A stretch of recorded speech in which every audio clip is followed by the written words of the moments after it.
Ваня! Восстанавливаем дыхание и в душ! Вань! Слушай, у тебя мать на железке работает. Он не знаю, ну что. Ты знаешь, во сколько отправляется дневной рейс? 16:30, 16:40. О, гляди, куда ты так втопил? Ему говорил, рыбные котлеты в буфете не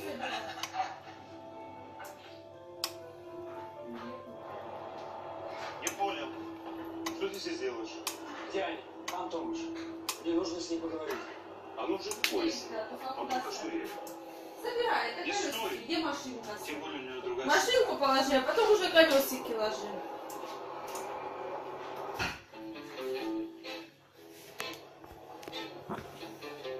Андрей, добрый день. Здрасте. Уделишь мне пару минут? Зачем? Надо перечислить деньги в общество кротов по страховке? Хороший выбор.